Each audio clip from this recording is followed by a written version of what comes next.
Okay, welcome everyone. I just thought we would do a cute little Valentine's Day postcards, but there's other techniques that you can learn in the postcard class. I show you how to do some couching, but this is a Valentine's Day choice with that. So I just wrote on here, I love you, a bushel and a peck.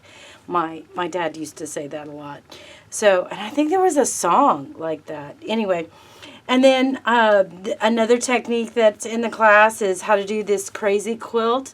This little heart right here is actually a cupcake topper that I took the toothpick out of, and I just stitched that on. And I think it was cute with these little bunnies. And then this one is just a fun, scrappy, or just a fun pattern that I liked with this truck. And then I just used some organza on top, and it shows you how to do that in the class, as well as these are just cute little sequins, like these heart sequins that you can get now because it's out, but that's really cute. And then this is the one I was going to teach you how to do. So but just other little things that you can do if you're using or if you're making postcards. I always use Wonder Under or Heat and Bond Light. Those are some fusible webs that are good. This I just, kind of made a cute little heart. I just cut out a heart, and then I stuffed it. I cut up a bunch of batting scraps and stuffed it, and that would be cute. Here's another cupcake topper that you can use. And this is just like a scrapbook note card. Some organza, some just different Valentine's Day type of scraps. And then if I'm making postcards, I'm always got just scrap batting, and that's what I'm using, is usually scrap batting. Now you will see in the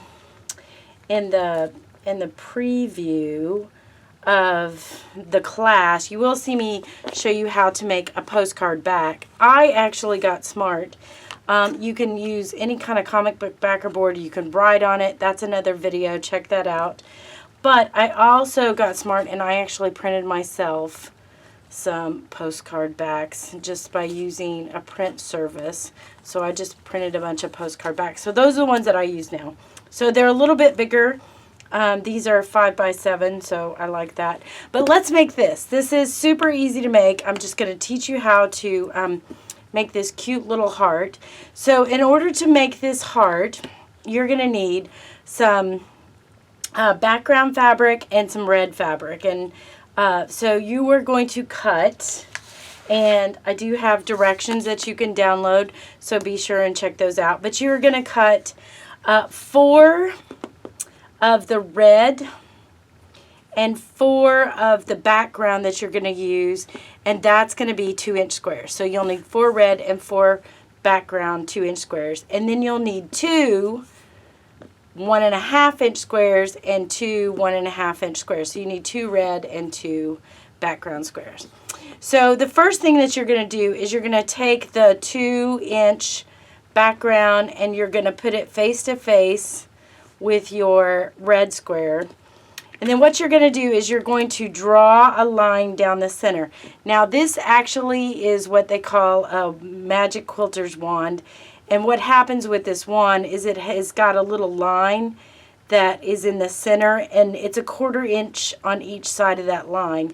So this is one of those things that's really easy to use because it allows you, and you can use a pen or a pencil, it's not going to matter. You're just going to make a line, and then that's your sewing line. Now, if you don't have one of these, you can always use your ruler. And so all you would do is you would draw a line down the center, and then a line 1/4 inch on either side of those. And it's kind of hard to see. Maybe it's easier to see with this one. So you draw a line down the center, 1/4 inch on each side of that. And then you are going to sew, and this one's already sewn. You're going to sew, and those are your sewing lines. The outside lines are your sewing lines. And then once you get that done, you're going to actually use the center line as you're cutting, and you're going to cut that center line, and then that gives you 2 half square triangles.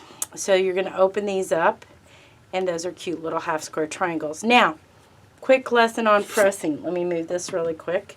Quick lesson on, oh, why is that there?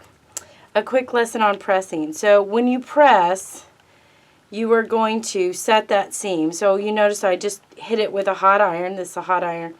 Then I'm going to slowly lift that up, and I'm going to nudge it with my side of my iron. Okay. And so again, we're going to press that, set the seam, and then I'm just going to I'm going to nudge it. And I just nudge it so that I'm pressing it. And I press to the dark, and I usually press to the dark. Now, some people will say, press your seams open. And if you're those people, have fun with that. Like, that's fine. There's no problem with that. Especially in this. Now, there is problems with pressing seams open in other ways. But that doesn't seem to have one. Now, I need to trim this because they're 2 inches.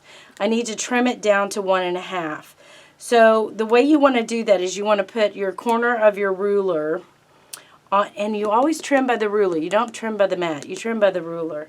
And so, you'll notice I'm lining up my line at the bottom of my 1.5 inch seam, but there's extra over here, which is fine. So I'm going to take my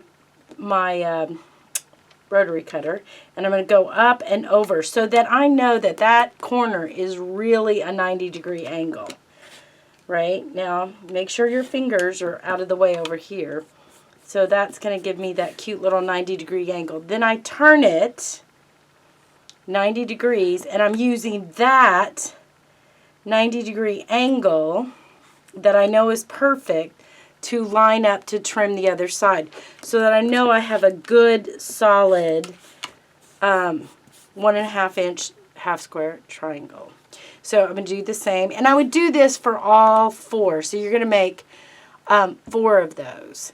So when you're finished, you will have 8 half square triangles. Okay.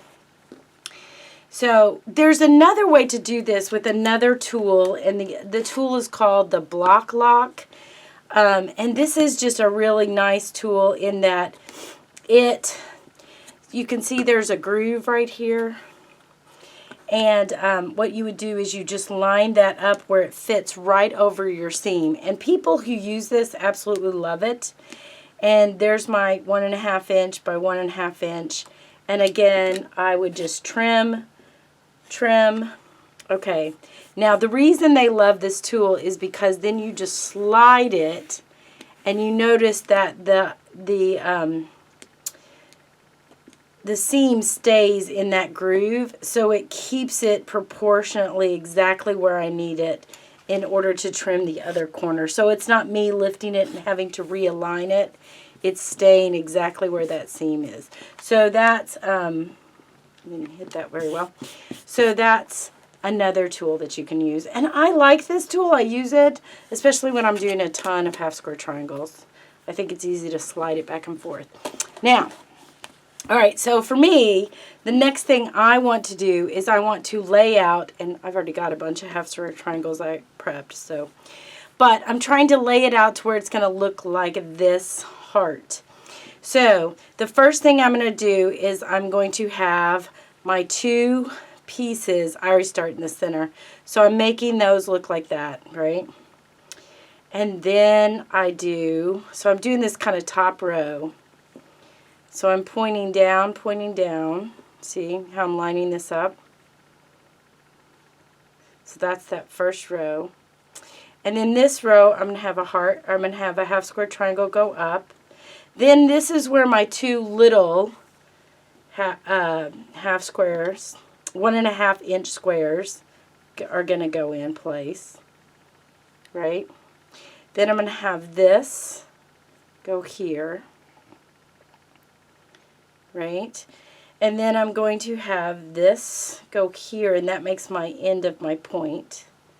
And then the last 1.5 inch squares are going to go here and here. Okay? And that's how that lines up, right? Next, I'm going to sew all these together. Then I need stuff to go on the side because this postcard's bigger than that. right? So these will line up on the sides. And then this longer pieces, and I forgot to tell you, you need these. So you need 2-inch by 8-inch and 2-inch by 3.5-inch. Okay? So those are what you need for that.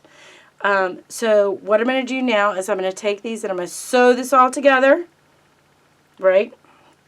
Press it, and then we'll come back and we'll do the Be Mine, and I'll show you how to write that out with this.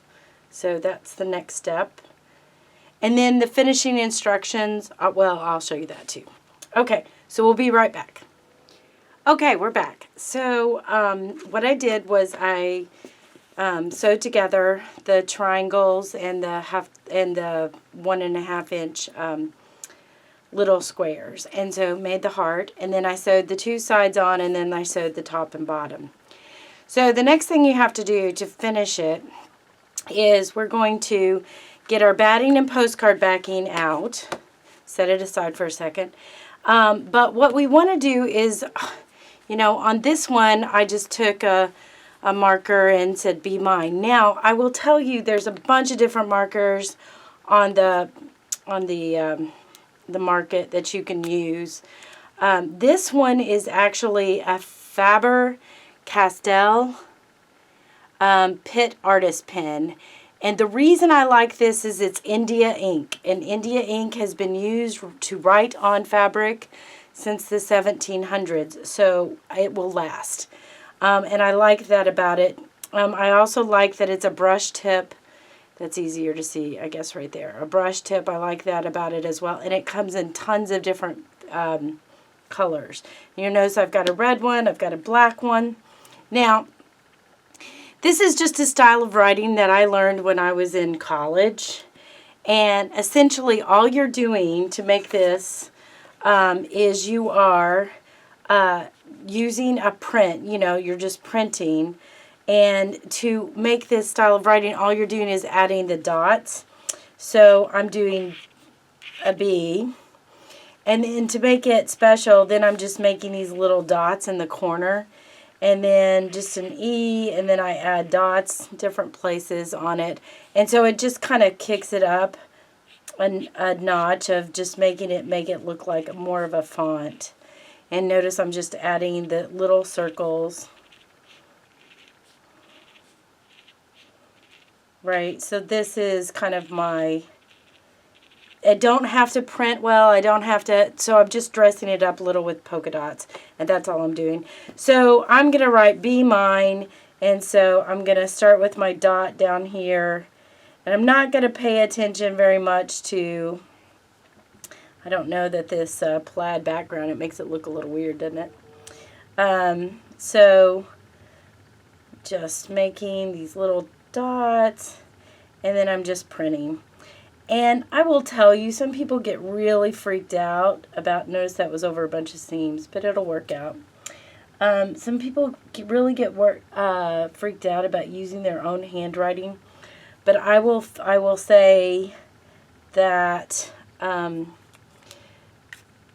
that was one of the things that was really important to me after I lost my mother, was to see her handwriting. So just take that into consideration. So I don't know if I'm going to like this red or not. I don't know that I loved it here, but we'll do it in red anyway and see if we like it. Now I'm probably going to go over it with black, which you can do. See, there's no right or wrong here.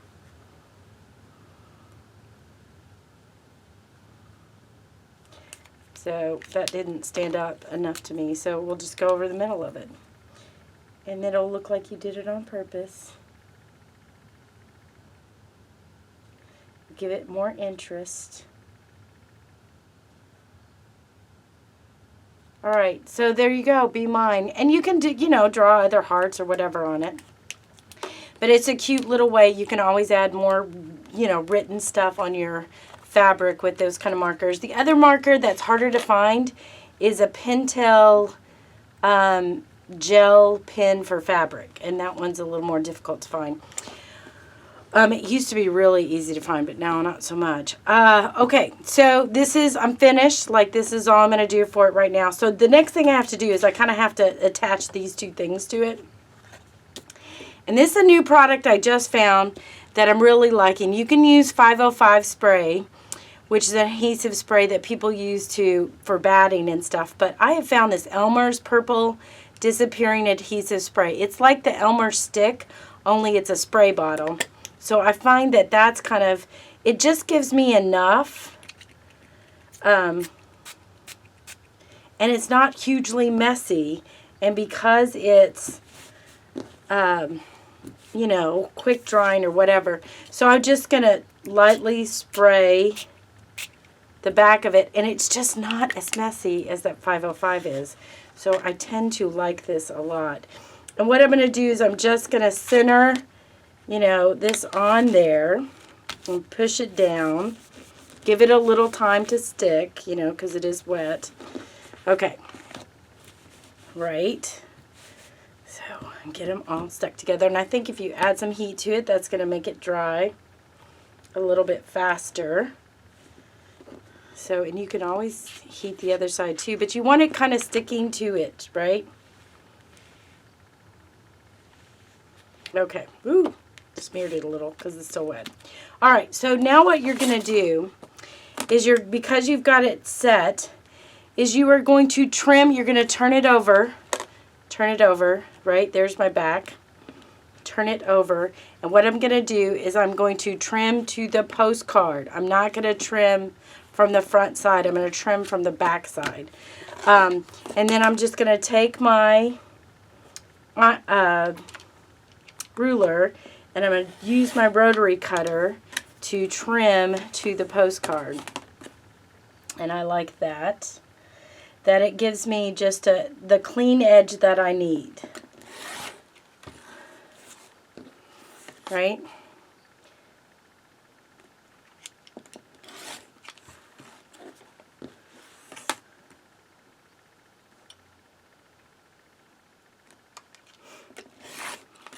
Okay. So I've trimmed to the postcard, so now that's an all clean edge, and I love that. So the next thing you do to finish this off is you'll notice there's a blanket stitch, or I've heard people call this a button stitch, but it's essentially the stitch that goes down, in, out, down, in, out. And so I find that on my sewing machine, and then I just do the edge of the postcard in that stitch, and then I have the postcard ready to go. And these can be mailed. They are not just something.